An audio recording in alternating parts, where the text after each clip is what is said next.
ਅੱਗੇ ਵਧਦੇ ਹੋਏ ਦੱਸ ਰਹੇ ਕਿ ਲਾਹੌਰ ਦੇ ਵਿੱਚ ਕ੍ਰਿਸਮਸ ਦੀਆਂ ਤਿਆਰੀਆਂ ਮੁਕੰਮਲ ਕਰ ਲਈਆਂ ਗਈਆਂ ਨੇ ਔਰ ਸੁਬਹ ਦੇ ਲਈ ਲਾਹੌਰ ਪੁਲਿਸ ਨੇ ਸਿਕਿਉਰਿਟੀ ਪਲਾਨ ਵੀ ਤਿਆਰ ਕਰ ਲਿਆ ਹੈ ਔਰ ਸ਼ਹਿਰ ਦੇ ਵਿੱਚ 622 ਗਿਰਜਾਘਰਾਂ ਨੂੰ ABC ਕੈਟਾਗਰੀ ਦੇ ਵਿੱਚ ਵੰਡਿਆ ਗਿਆ ਹੈ। ਮਜ਼ੀਦ ਦੱਸ ਰਹੇ ਨੇ ਮਲਿਕ ਮੁਸ਼ਤਾਕ ਜੀ। ਮਲਿਕ ਮੁਸ਼ਤਾਕ ਅਪਡੇਟ ਕਰਿਓ।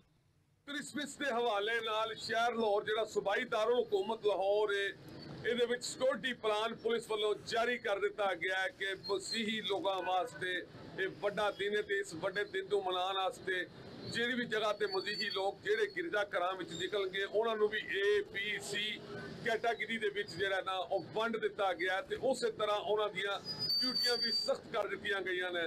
अगर ड्यूटी पारों गल करिए तो ड्यूटी के हवाले नाल दस्सिया जा रहा है कि पूरे शहर दे विच तकरीबन 6000 पुलिस एहलकार जिहड़े ने वो क्रिसमस के हवाले नाल ड्यूटी देणगे। तमाम जिहड़े गिरजाघर ने उन्हां नूं ABC कैटागरी च जिन्हां नूं वंडिया गया उन्हां दी काफ़ी वड्डी तादाद है।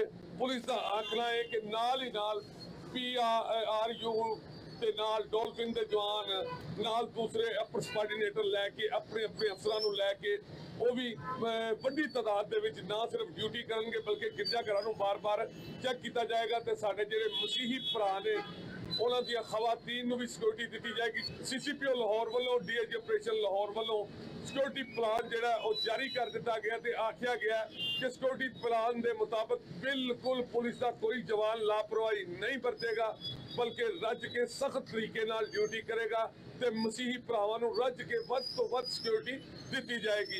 हुल्लड़बाजी की बिल्कुल इजाजत नहीं दी जाएगी। ना सलंसर चुको मोटरसाइकिल का सलंसर अल्ट्रेशन करा के चलाएगा ना ही सड़कों से हुल्लड़बाजी होएगी। और CCPO लाहौर का आखना है कि पुलिस तुहाडे नाल है, पुलिस तुहाडी सिक्योरिटी भरपूर करेगी लेकिन अपना खुशी का दिन बनाओ जरूर कानून दे विच रहिंदे होया। जी मलिक मुश्ताक बहुत शुक्रिया। नाज़रीन दुनिया भर की तरह पाकिस्तान